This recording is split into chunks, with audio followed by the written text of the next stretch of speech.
네, 오늘 말씀의 제목이 고통을 통해 깨닫는 은혜인데요. 우리의 삶에는 항상 여러 가지 크고 작은 문제들이 찾아옵니다. 그렇게 인생을 살면서 내 삶에 어떤 고통도 없다 이렇게 말할 수 있는 사람 아무도 없을 겁니다. 너나 나나 이런저런 크고 작은 문제 가운데 살아왔고 또 지금도 그런 문제들을 경험하고 있습니다. 그래서 이처럼 삶이란 고난의 연속이다 이렇게 이야기를 하기도 하지요.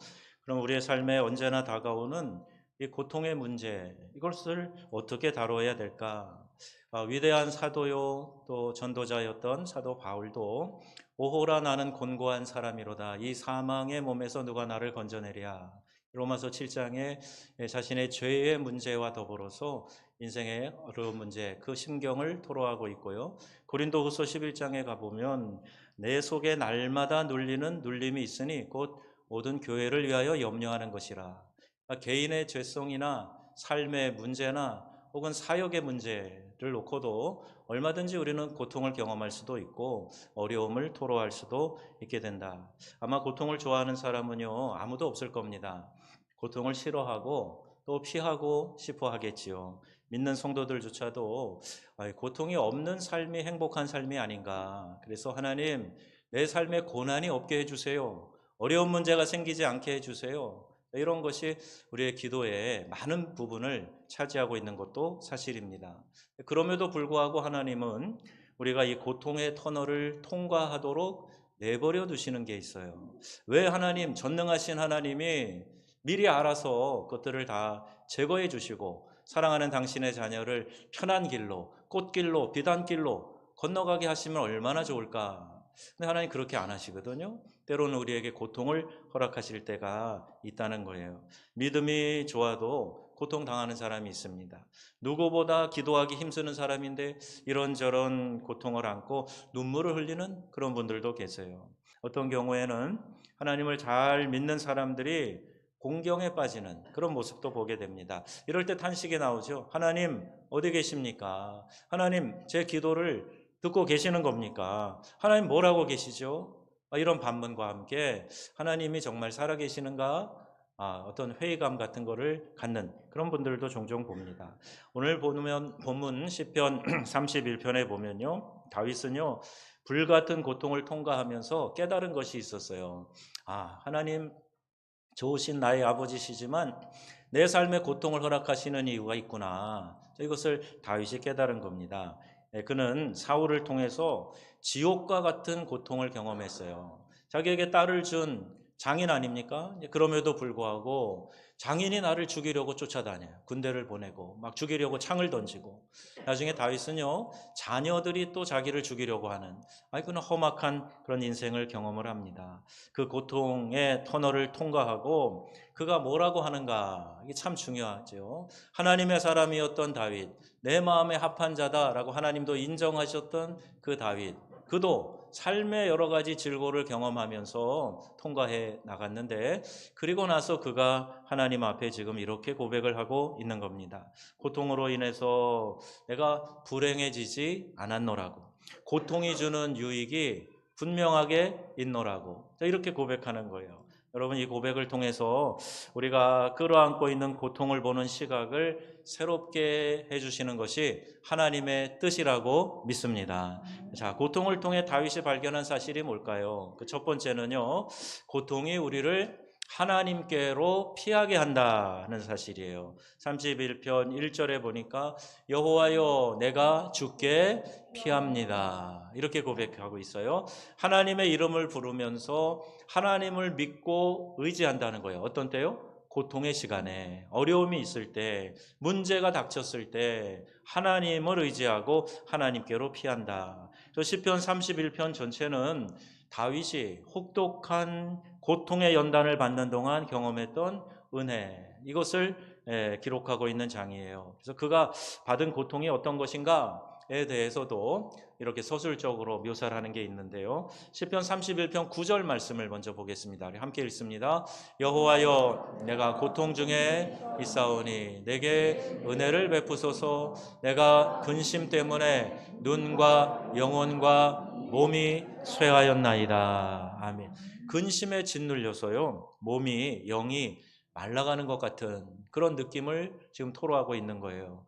여러분, 그런 마음 같지요? 마음이 막 바삭바삭 타들어가는 것 같은, 내 마음이 막 숫덩이처럼 탄 것 같다고 이렇게 얘기하는 분들도 있어요.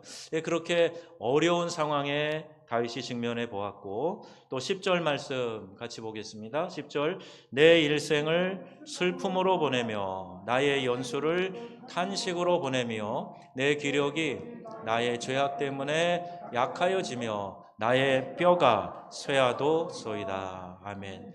뼈가 쇠한다. 여러분, 우리가 느끼는 몸의 통증 가운데요, 뼈가 아픈 고통이 그렇게 크다 그래요.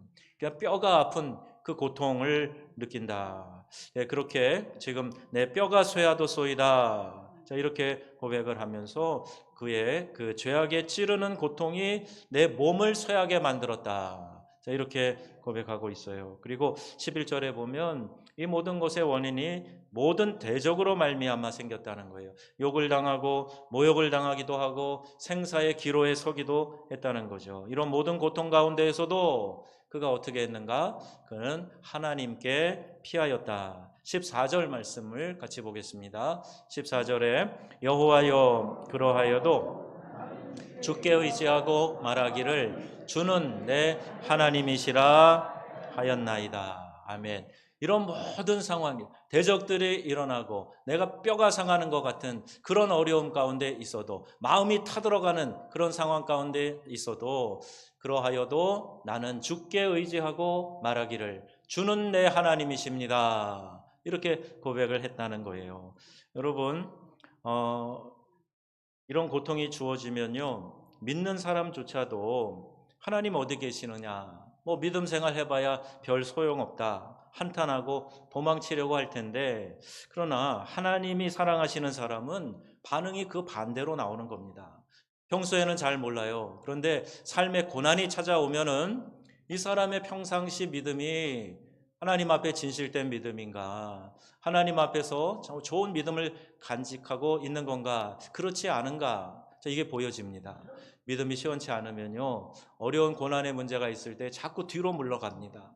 하나님에게 가까이 가는 것이 아니라 하나님과 거리두기 하고 더 멀어져요. 그래서 내가 이거 회복하면 다시 교회 갈게요, 이런 식으로 반응하게 됩니다. 아니요, 여러분, 어려움은 하나님이 우리에게 주시는 기회예요. 믿음의 사람은요, 고통의 문제가 주어졌을 때 하나님께로 한 걸음 더 나가는 사람이에요. 주님의 품으로 파고드는 사람이에요. 그래서 다윗도 이와 같은 고백을 하고 있는 겁니다. 견딜 수 없는 고통으로 인해서 오히려 하나님께로 달려갑니다. 이렇게 고백하는 거예요. 여러분, 하나님만이 나의 피난처시요 나의 산성이십니다 라고 고백하고 하나님께 나아가시는 성도님들이 다 되시기를 주님의 이름으로 축원합니다. 우리는 어떤 때 하나님께 더 가까이 가게 되나요? 다니엘 기도회가 21일 동안 진행되고 끝났는데요, 많은 이들의 간증을 들어보면 거의 대부분 고통 중에 하나님께 나아간 그런 사람들이에요. 내가 당한 고통 때문에 예수님 만나게 되었고, 또 교회에 나오게 되었고, 이 고통 때문에 예수 믿고 구원받았으니 얼마나 감사한가요? 이런 고백들이 많습니다. 사업이 어려움에 빠지고 가정에 큰 문제가 생기고 건강 문제로 인해서 하나님을 찾았다. 또 고통이 그로 하여금 하나님께 피하게 만들었다. 이렇게 고백하는 거죠. 여러분, 이 고백은 우리 모두에게 다 적용이 됩니다. 우리가 언제 눈물을 쏟으며 하나님을 진지하게 찾는가? 형통할 때입니까? 곤고할 때입니까? 아버지 이렇게 부르면서 간절히 매달려 기도할 때가 여러분 언제십니까? 은혜 보좌 앞으로 나아가 사슴이 시냇물 찾듯이 갈급한 마음을 가지고 하나님을 찾는 때가 언제입니까? 여러분, 형통할 때입니까? 곤고할 때입니까? 우리의 영혼이 언제 맑아집니까? 언제 우리의 영혼이 은혜로 풍성해집니까? 언제 하나님만으로 기뻐하며 하나님의 은혜를 경험하게 됩니까? 형통할 때입니까? 곤고할 때입니까? 30여 년 목회하며 교회를 보면요, 거의 대부분의 성도님들은 평안할 때가 아니라 곤고할 때, 인생의 문제를 만날 때, 어려움에 직면해 있을 때, 내 힘으로는 어떻게 할 수 없어서 옴짝달싹 못하고 괴로워할 때, 그때 하나님을 간절히 찾고 하나님 앞으로 나오더라고요. 우리가 다 그렇습니다. 그래서 여러분, 고통을 즐기고 환영하지는 않지만 그러나 고통을 통해서 우리가 하나님께 나아가 우리의 영혼이 욥의 고백처럼 정금같이, 이 고난 후에는 정금같이 나아가리이다. 이런 고백을 할 수 있다면 고난도 우리에게 주신 또 다른 변장된 하나님의 축복임을 우리 모두가 믿게 되는 것이지요. 여러분, 고통의 문제가 있을 때 하나님에게 여러분 반항하고 왜 나에게 이런 문제를 주셨나요? 왜 이런 어려움이 나를 떠나지 않나요? 그렇게 하시지 말고요. 오히려 주님이 주신 기회를 더 선용해서 하나님께 가까이 나가는 우리의 믿음의 귀한 권속들 되시기를 주님의 이름으로 축원합니다. 하나님의 관심은 우리의 영혼이에요. 우리가 기도할 때 보면요, 기도의 많은 분량이 뭐냐 하면 이 땅에서 잘 되게 해달라는 기도를 많이 합니다. 중요한 시험 통과하게 해달라, 그리고 어떤 직장에 취직하고 또 학교에 진학하고 또 삶의 어떤 여유와 풍요를 위해서 하나님께 기도하는데, 대부분 보면 이 땅에서 잘 되고 잘 살기 위해서 기도하는 것이 많아요. 물론 그것도 중요합니다. 우리의 몸의 건강 무엇보다 중요하죠. 그런데 하나님은요, 그 어떤 것보다도 우리의 영혼에 관심을 갖고 계세요. 훗날 천국에서 영원토록 하나님과 함께할 우리의 영혼에 관심을 가지고 계시단 말이에요. 그래서 하나님과 함께할 내 영을 건강하게 하시기 위해서 고난이라고 하는 이 고통의 용광로에라도 나를 녹이셔서 우리의 영이 맑아지도록 하시는 것, 이게 바로 하나님의 섭리인 줄로 믿습니다. 그래서 여러분, 고통은 하나님이 나를 미워해서 주시는 게 아니고요, 나를 사랑하셔서 내 영을 정화시키고 더 하나님과 가까이 교제하자고 불러주시는 하나님의 특별한 은총이다 하는 사실이에요. 신명기 8장 16절에 이런 선구가 있어요. 같이 읽습니다. 이는 다 너를 낮추시며 너를 시험하사 마침내 내게 복을 주려 하심이었느니라. 아멘. 신명기는 모세의 네 편의 설교입니다. 이렇게 보면 모세가 지금 백성들에게 이야기하는 거예요. 우리가 광야에서 이런 많은 고생하는 그런 여정을, 광야길을 걸어왔는데 이것은 다 우리를 낮추시고 시험하셔서 마침내 너에게 복을 주시려고 하는 하나님의 섭리이다. 하나님 말씀하신 것을 지금 백성들에게 전하고 있는 거예요. 여러분, 우리를 낮추시고 시험하셔서 마침내 복을 주시는 하나님, 그 하나님을 여러분 기억하시고 이 마침내의 은혜가 저와 여러분 우리 교회 위에 가득히 넘쳐나기를 축복합니다. 콜 브랜드 박사가 이런 말을 했어요. 고통을 만드신 하나님께 감사하라. 그럼 고통이 뭐가 감사해요? 그런데 고통이 얼마나 우리에게 필요한 것인가를 그는 알았습니다. 이분이 고통의 쓴맛을 몰라서 그런 게 아니고요, 평생 나 환자들을 돌보면서 그 나 환자들을 위한 봉사의 삶을 살았던 의사였어요. 그는요, 이런 말을 합니다. 고통 없는 지옥. 들어보셨어요? 지옥은 고통이 가득한 곳이잖아요. 그런데 그 유황불이 타는 뜨거운 고통이 있는 그런 하나의 표현으로 묘사되어 있지만 온갖 고통이 내재되어 있는 고통의 종합 선물 세트 같은 그 지옥이 뭐냐? 고통이 없는 곳이 진짜 지옥이다. 이런 표현을 했어요. 고통을 느끼는 신경이 마비된 것이 얼마나 비참한 것인가 가까이에서 수없이 목격을 했기 때문에 이런 표현을 쓴 겁니다. 추운 지방에 있는 사람들, 보드카 같은 그런 독한 술 마시잖아요. 알코올 중독자들이 많아요. 추위를 이긴다고 마시는 술이 몸의 감각을 마비시키면서 추운 줄도 모르고 거기서 느끼지 못하고 있다가 동사되는 사람들. 선천적으로 고통을 느끼지 못하며 태어난 아이가 있었답니다. 뜨거운 난로에 손을 대가지고 지직하고 지글지글 이게 손이 타는데도 뜨거운 고통을 못 느끼는 거예요. 우리 반사적으로 손을 떼잖아요. 그런데 이 뜨거운 난로에다 손을 대고 살이 타들어가고 냄새가 나는데도 그걸 느끼지 못하는 거. 이걸 얼마나 끔찍한 겁니까? 이 고통 신경이 바로 우리의 건강과 행복을 지키는 안전장치라는 거죠. 여러분, 영혼도 마찬가지입니다. 내 영혼이 고통 가운데 고난 중에 있을 때 육신만이 아니라 우리의 영혼도 고통을 통해서 우리의 영적인 순도를 높여가고 하나님께 더 가까이 나아갈 수 있다는 사실이에요. 그러니까 여러분, 고난은 하나님이 우리에게 준 축복이지 하나님 우리를 벌하시는 수단이 아니란 말이죠. 얼마간 살다가 없어질 육체보다 영혼의 건강을 지키는 거, 이게 얼마나 중요한 일입니까? 다윗은 그것을 알고 고백하고 있는 거예요. 세상을 살며 경험하는 여러 가지 고통은 하나님 앞에서 정결하고 바른 영혼을 유지하는데 너무나 중요한 요소가 되는 거죠. 세상에는 고통으로 망한 사람보다 고통을 느끼지 못해서 망한 사람이 훨씬 더 많다. 잘 될 때는요, 내가 막 승승장구하는 그런 상황에서는요, 하나님 앞에 겸비함이 없어져요. 내가 잘난 줄 알고 고개 빳빳이 들고요, 하나님이 나에게 어떻게 역사하시고 하나님 에베네셀의 하나님이 나를 이곳까지 이렇게 인도하셨다는 사실조차도 잊어버리고, 그리고 그냥 내 스스로 잘난 고개를 들고, 그리고 하나님 섬기기보다는 나를 추앙하고 내 영광을 위해서 살아가는 그런 사람들이 많아집니다. 그런데 고난의 풀무불을 지나갈 때 비로소 깨닫는 거예요. 이것이 하나님의 은혜였구나, 이것이 하나님의 은총이었구나 하는 것을 깨닫기 때문에, 여러분, 이 고통을 느끼는 거, 고난 가운데 있는 거, 이것이 훨씬 더 우리에게 유익할 수가 있다는 말입니다. 생각해 보세요. 고통 때문에 하나님께 피하지 않았다면 영원히 지옥 형벌 당할 사람이 어디 한두 사람이겠습니까? 고통 때문에 하나님을 찾지 않았다면 가정을 위기에서 건지지 못했을 사람들도 많이 있어요. 고통 때문에 영원한 사단의 저주의 굴레에 묶여있지 않고 하나님께로 피해서 그 영혼을 건진 사람들이 허다합니다. 고통이 있었기 때문에 무서운 죄로부터 돌이킬 수 있었고, 고통이 있었기 때문에 건전한 인격을 갖출 수 있었고, 남을 이해하는 사람이 비로소 되었고, 고통이 있었기 때문에 오늘의 행복을 누릴 수 있었던 것이다. 이것이 저와 여러분의 믿음의 고백이 되기를 주의 이름으로 축원드립니다. C.S. 루이스, 나니아 연대기를 써서 우리에게 많이 알려진 작가이죠. 유명한 영국의 작가인데요, 그가 이렇게 이야기를 했어요. 고통은 하나님이 사용하시는 확성기이다.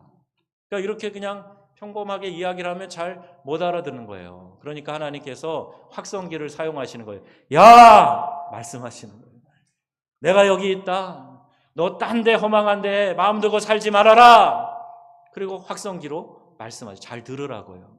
그냥 조용히 얘기하니까 안 듣고 지금 딴 생각하는 분 있잖아요. 깜짝 놀라셨죠. 그러니까 하나님께서 그렇게 말씀하시는 게 고난, 고통이라는 겁니다.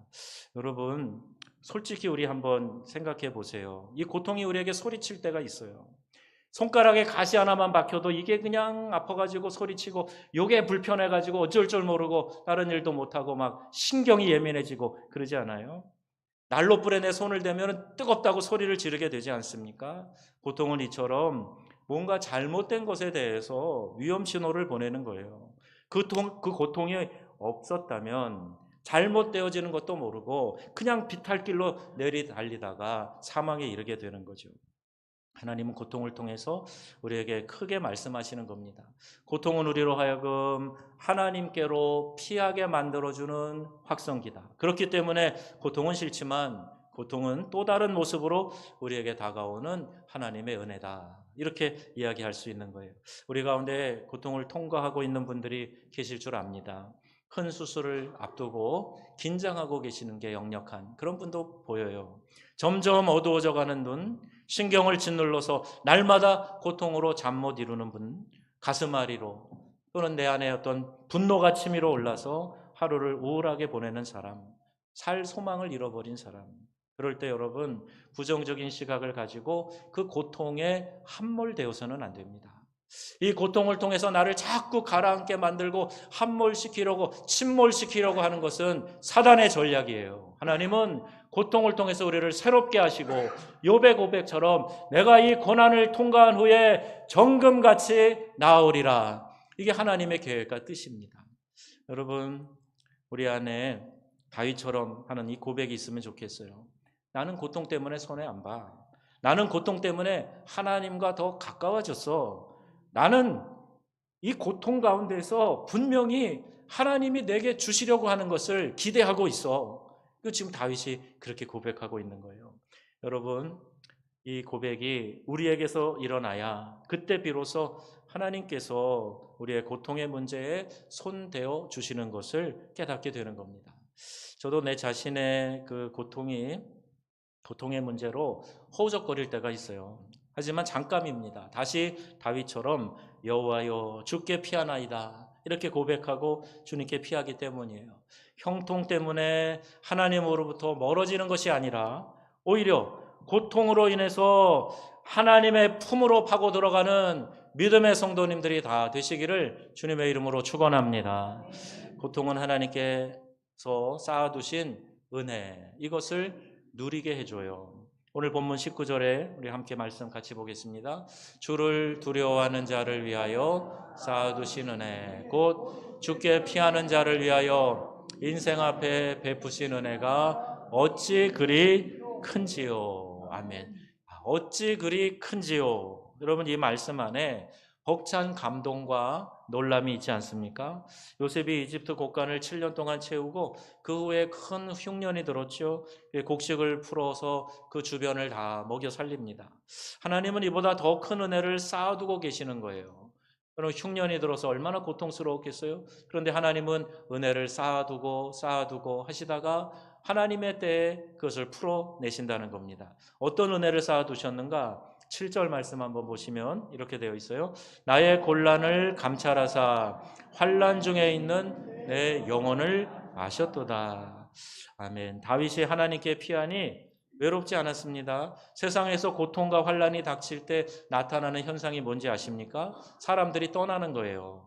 형통할 때, 잘 나갈 때 내 주변에 사람들이 많이 붙지만 질병이나 실직이나 사업상 실패 등의 어려움을 당하면 주변에 도와주는 사람이 없어져요. 오히려 피하고, 그리고 심지어는 그런 상황에 있는 사람을 밟으려고도 합니다. 이게 세상의 원리예요. 내가 약해지니까, 어려워지니까 나를 대적하는 사람들이 막 벌떼와 같이 일어나는 거예요. 하지만 여러분, 기도하며 하나님께 피할 때 하나님은 쌓아두신 은혜를 우리에게 베풀어 주신다. 이렇게 말씀하고 있어요.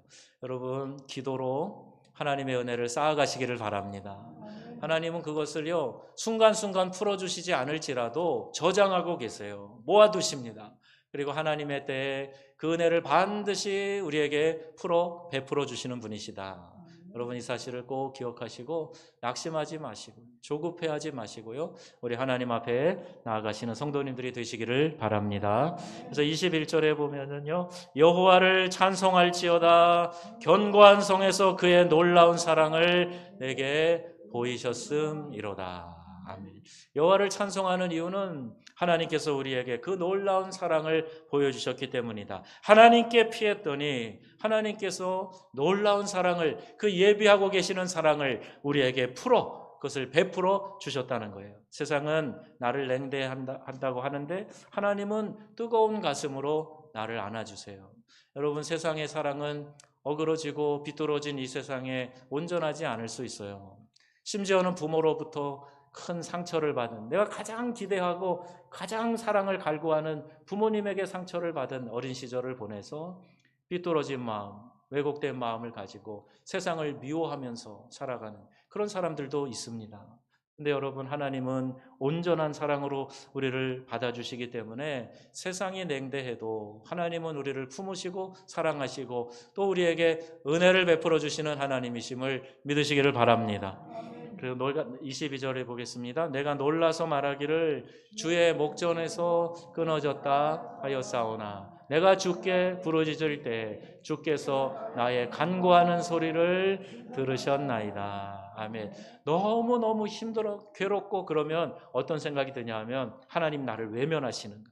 그래 내가 주의 목전에서 끊어졌다 하였사오나 너무 괴롭고 힘드니까 하나님이 전혀 나에게 관심도 안 두고 계시는 거 아니냐 이런 마음이 들지만, 그러나 내가 주께 부르짖을 때 주님께서 나의 간구하는 소리를 들으셨나이다. 여러분, 우리의 기도는 하나도 땅에 떨어짐이 없음을 믿습니다. 하나도 땅에 떨어지지 않아요. 하나님께 기억이 되고요, 하나님의 때에 하나님의 방법으로 우리에게 반드시 응답하신다. 부르짖을 때 그 기도에 하나님께서 응답하시는 은혜, 이것을 경험하게 되었다. 다윗은 고백하는 거예요. 안 들으시는 것 같으나 다 듣고 계세요. 다윗을 보세요. 때가 되니 하나님께서 내 적들을 싹 굴복시켜 주셨다.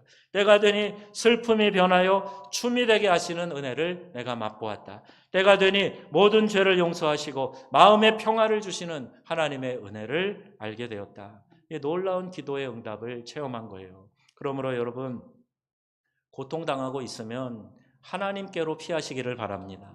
하나님께 가보면 고통당하는 나를 위해서 하나님께서 쌓아두신 은혜가 얼마나 큰가, 내가 상상도 하지 못할 그 놀라운 은혜, 크고 놀라운 은혜 하나님이 예비하고 계시다 하는 사실을 발견하게 되는 거예요. 다윗을 보세요. 엄청난 은혜를 쌓아두시고 때가 되니까 하나님께서 그에게, 하나님께 피하는 그에게 이것을 이루어 주셨다.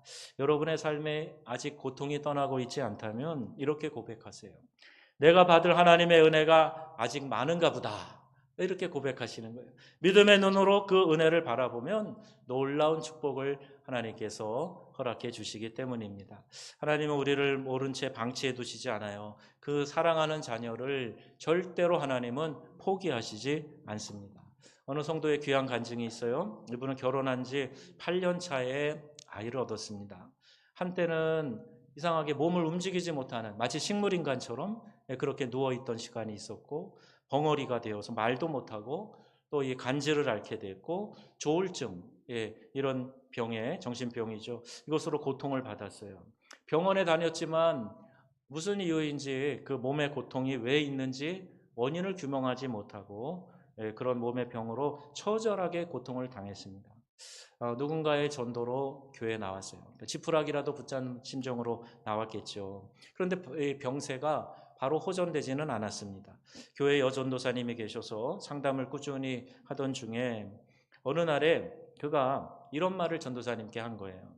33살인데요.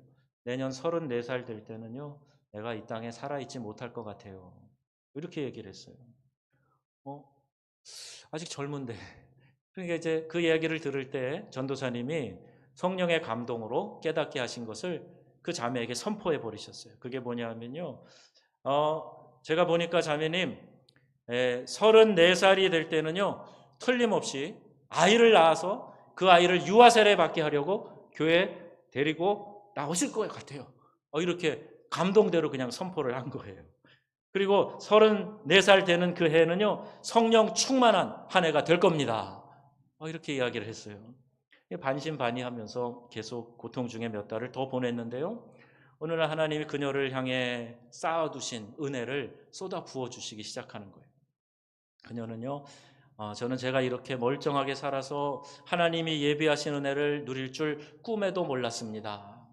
이렇게 고백을 하면서 이제 임신이 되어가지고 아이도 낳게 되었고요, 괴롭히던 질병들이 하나씩 고침받고 씻은 듯이 떠나게 되었고요, 무엇보다도 하나님이 얼마나 나를 사랑하시는가, 이 가슴이 벅차도록 그가 깨닫게 된 거예요. 여러분, 굉장한 고통이 종합적으로 그에게 몰려왔지만, 그러나 하나님도 예비하신 은혜를 쏟아 부어주기 시작하니까 그 모든 것들이 다 사라지고 새로운 인생으로 거듭나게 되었다는 사실입니다. 대학원까지 나온 자매래요. 이 여자가 고통이 없었다면 얼마나 교만하게 자기 뜻대로 살았을까, 본인의 간증인 그래요. 그런데 이 고통으로 인해서 하나님이 쌓아놓으신 놀라운 은혜를 경험하게 되었다는 겁니다. 우리도 하나님이 쌓아주신 은혜가 있다는 사실, 여러분 꼭 기억하시기를 바랍니다. 때가 되면 반드시 주실 것이다. 여러분 믿음으로 고백하세요. 여러분이 선포하세요. 때가 되면 반드시 주실 것이다. 한마디로 다 같이 시작. 때가 되면 반드시 주실 것이다. 아멘. 이 믿음의 고백이 저와 여러분에게 있기를 축복합니다. 하나님이 내게 고통을 허락하셨다면 그 고통 때문에 내가 받을 하나님의 엄청난 은혜를 쌓아두고 계시다 하는 사실, 이걸 여러분 깨닫고 믿음으로 고백하실 수 있기를 바라요. 결론과도 같은 성경 말씀 우리 함께 고백하겠습니다. 시편 31편 19절이에요. 같이 읽습니다. 주를 두려워하는 자를 위하여 쌓아두신 은혜, 곧 주께 피하는 자를 위하여 인생 앞에 베푸신 은혜가 어찌 그리 큰지요. 아멘. 주를 두려워하는 자들, 경외한다라는 표현이 있죠. 하나님을 경외하는 자를 위하여 쌓아두신 은혜가 있다는 거예요. 주님께 피하는 자를 위하여 그 인생 앞에 베푸실 은혜가 있다는 거예요. 이게 어찌 그리 큰지요. 이 감탄사예요. 우와, 놀랍다. 우와, awesome. 하나님이 우리에게 베푸신 놀라운 은혜가 넘쳐난다. 우와, 이 은혜가 어찌 그리 큰지요. 여러분, 이 고백의 주인공이 되시기를 바랍니다. 지금 좀 힘들다고 자꾸 불평하고 원망하고 낙심하고 뒤돌아서고 그러지 마시고요. 하나님 은혜를 쌓고 계시는군요. 부어주실 은혜를 지금 모아두고 계시는군요. 하나님의 때가 이르면 하나님의 은혜가 반드시 때가 되면 내게 주어질 것을 저는 믿습니다. 여러분 이렇게 고백하시는 거예요. 이 절망의 밤에 주의 자녀들만이 부를 수 있는 희망의 노래가 있어요. 여러분 세상은요 잘 될 때는 흥청흥청하고 막 부어라 마시라 노래하지만 어려울 땐 그렇게 못하죠. 그런데 우리 믿는 성도들은 이 절망의 밤에 부를 수 있는 희망의 노래가 있단 말이에요.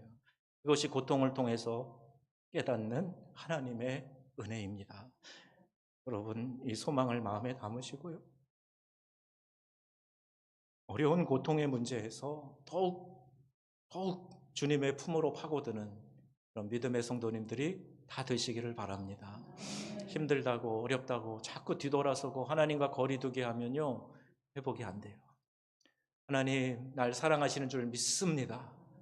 은혜를 지금 쌓아두고 계시는 줄로 믿습니다.